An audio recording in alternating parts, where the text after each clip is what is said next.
Merci d'être nombreux à vous joindre à nous aujourd'hui dans ce 15 minutes de grâce et de vérité avec le pasteur Mickey Hardy. Je vous ai réservé un chant très spécial aujourd'hui qui s'intitule Loue-le. Au fait, il s'agit d'un chant que j'ai écrit il y a quelques mois et que je vous invite à reprendre dans vos assemblées pour louer le Seigneur. Donc, sans plus tarder, loue-le. Loue-le dès le matin, loue-le à midi, loue-le dans la soirée, loue-le toute la journée. Si tu le loues, il t'élèvera quand tu le loues.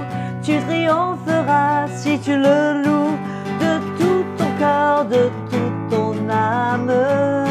Si tu le loues, il t'élèvera quand tu le loues. Tu triompheras si tu le loues de toute ta force, de toute ton âme. Loue-le dès le matin, loue-le à midi, loue-le dans la soirée, loue-le toute la journée. Si tu le loues, il t'élèvera quand tu le loues. Tu triompheras si tu le loues de toute ta force, de toute ton âme. Si tu le loues, il t'élèvera quand tu le loues. Tu triompheras si tu le loues de toute ta force, de toute ton âme et à jamais. Et à jamais.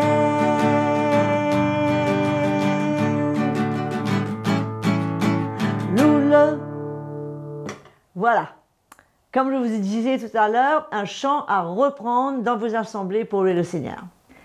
Dans la série des déclarations des apôtres, le pasteur Mickey Hardy aujourd'hui va nous partager sur ce que Jacques a dit dans le chapitre 3 au verset 13. Il va dire qui est sage et intelligent, ou la sagesse qui vient d'en haut. Mes frères et sœurs, dans les jours où nous vivons, il y a tellement de voix que nous pouvons entendre. La voix du monde se fait tellement entendre et parle très fort. Sommes-nous appelés à écouter la sagesse des grands de ce monde ou plutôt écoutons ce que le pasteur Mickey Hardy a à nous dire aujourd'hui? Bonjour à tous, chers frères et sœurs fidèles à notre programme 15 minutes de grâce et de vérité. Quel bon moment que nous avons pour louer le Seigneur avant d'écouter la parole de Dieu. Je suis sûr qu'il y a beaucoup d'entre vous qui chaque jour, vous ouvrez la parole de Dieu avec moi ou avec un des frères pour être encouragé, être édifié et comprendre le plan de Dieu pour notre vie de tous les jours. Il ne faut pas oublier que chaque jour, nous faisons face à des situations diverses. Et comment réagir, comment faire face, comment plaire à Dieu, comment garder notre cœur. Très important. Aujourd'hui, nous allons lire dans l'épître de Jacques. L'épître de Jacques, nous allons lire au chapitre 3.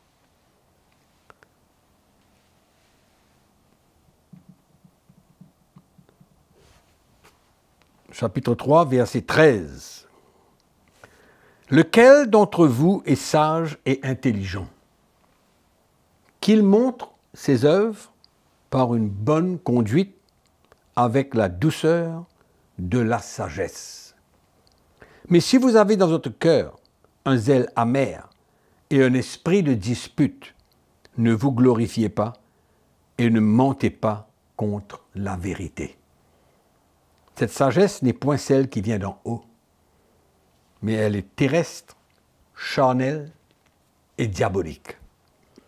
Car là où il y a un zèle amer et un esprit de dispute, il y a du désordre et toutes sortes de mauvaises actions. La sagesse d'en haut, elle est premièrement pure, pleine de miséricorde et de bons fruits, exempte de duplicité, d'hypocrisie. Le fruit de la justice est semé dans la paix par ceux qui recherchent la paix. Alléluia. L'apôtre Jacques parle de la sagesse de Dieu comparée à la sagesse de la terre, c'est-à-dire la sagesse des hommes. Les hommes dans le naturel. Et il vient nous expliquer comment la sagesse de la terre non seulement n'a aucune valeur, mais il vient dire dedans, elle est terrestre, elle est charnelle et elle est diabolique. Comment vérifier cela? Ben, la parole de Dieu, elle est claire. Jacques nous dit, si vous avez dans votre cœur un zèle amer et un esprit de dispute, ne vous glorifiez pas et ne mentez pas contre la vérité. Donc ils sont en train de parler de la réaction d'un homme qui se sert de sa propre sagesse et sa propre intelligence. En d'autres mots, il élimine la manière et la réaction spirituelle selon la sagesse de Dieu pour faire face à ses problèmes, à ses situations, dans ses relations, dans la manière qu'il parle, dans la manière qu'il communique. Amen. Donc quand on transporte un zèle amer, on peut être zélé pour accomplir la volonté de Dieu. On peut être zélé pour faire le travail que nous avons besoin. Mais attention que ça devient un zèle amer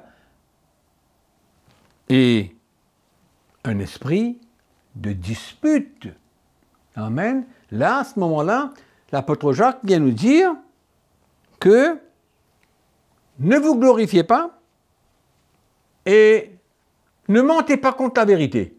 C'est-à-dire, ne persévérez pas à nous faire comprendre que c'est la manière que vous avez besoin d'agir, selon la sagesse de l'homme, selon l'intelligence de l'homme, selon la manière que l'homme naturel accomplit les choses, mais il vient nous dire, non, il y a autre chose que la sagesse humaine.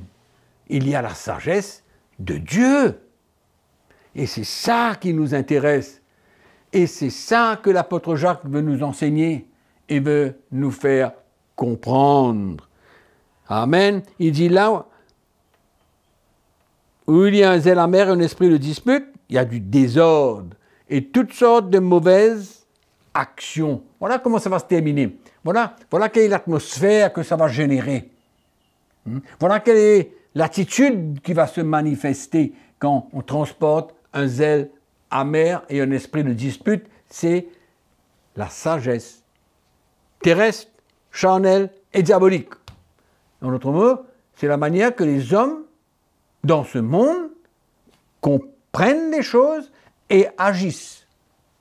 Mais l'apôtre Jacques dit, nous, les chrétiens, nous avons besoin de faire attention.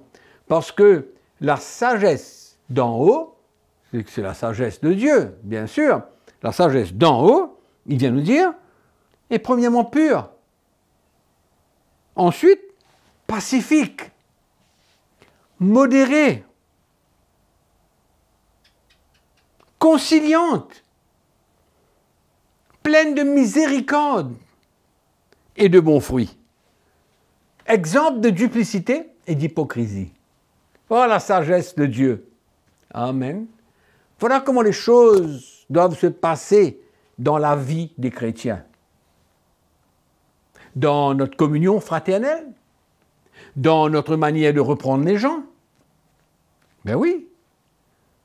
Dans notre manière de confronter les gens. Dans la manière que, vis-à-vis d'une erreur, comment est-ce que nous allons réagir? De quelle manière? Et l'apôtre Jacques nous dit, il y a la sagesse d'en haut, la sagesse de Dieu, et il nous donne la description, elle est pure, pacifique, modérée, conciliante, pleine de miséricorde, et aussi exemple d'hypocrisie. Amen. Quel défi! Quel défi! Parce que nous, les chrétiens, nous devons agir contrairement à ce qui est terrestre, charnel, humain. C'est trop facile de dire « je suis un humain », mais c'est comme ça. Non. C'est là où nous avons besoin de prendre notre croix et de réaliser qu'est-ce qui est en train de nous animer. Qu'est-ce qui nous anime? Alors, au lieu d'être modéré, d'être conciliant, d'être pacifique, on a un zèle amer et un esprit de dispute. Que cela s'éloigne de nous et que nous puissions prendre notre croix et permettre à l'Esprit de Dieu de nous libérer. Prendre notre croix. Et on prend notre croix quand la parole de Dieu vient à nous. Par exemple, cette parole, elle est claire. Ça nous expose. Ça nous expose dans nos relations, dans la manière que nous parlons, que nous nous conduisons, que nous réagissons, que nous reprenons. Mais comment ne pas s'arrêter là? S'arrêter un moment, dire Seigneur, ben c'est vrai, ta parole m'expose, ta parole me montre mes réactions, qu'est-ce qui m'anime, mais je suis prêt à prendre ma croix et que ta grâce puisse m'aider à continuer, que ta grâce puisse m'aider à me débarrasser de ce zèle amer, de cet esprit de dispute et de pouvoir manifester la paix. Parce que la sagesse d'en haut, qui est la sagesse de Dieu, elle est modérée, elle est pacifique, elle est conciliante, elle porte de bons fruits. Amen. Donc, quel défi que la parole de Dieu nous emmène à vraiment vivre. C'est un défi. Amen. Et il y a beaucoup de petites choses comme ça dans notre vie, où le Seigneur veut arranger, où le Seigneur veut nous libérer, où le Seigneur veut que nous puissions grandir et être un vrai témoignage. Amen. Que nous portons un témoignage, que nous transportons la sagesse de Dieu. La sagesse d'en haut et non pas la sagesse de la terre, cette sagesse terrestre qui ne peut pas aider personne et ne peut pas porter de bons fruits. Amen. Donc notre cœur doit vraiment se plier devant la parole de Dieu. Amen. Et dernière petite chose avant de terminer cette session, l'apôtre Jacques vient nous dire, ne vous glorifiez pas d'être comme ça. Non. Ne soyez pas fiers que vous voulez mettre de l'ordre avec ce genre d'attitude, avec ce zèle amer, cet esprit de dispute. Non, pourquoi? Parce que à ce moment-là, vous êtes en train de mentir contre la vérité, parce que la manière que vous agissez n'est pas selon la vérité de Dieu. Donc vous êtes en train de mentir contre la vérité. Amen. Donc, soyons ouverts et soyons prêts à ce que l'Esprit du Seigneur puisse œuvrer en nous et que nous puissions transporter la sagesse de Dieu. Amen. Que le Seigneur vous bénisse et en attendant la prochaine session, que sa grâce soit avec vous. Amen. Donc n'oubliez pas que je vous aime. En effet, la sagesse humaine n'emmène que l'amertume, la dispute, le désordre, les mauvaises actions et le découragement. Ce dont nous avons besoin, mes frères et sœurs, c'est la sagesse de Dieu.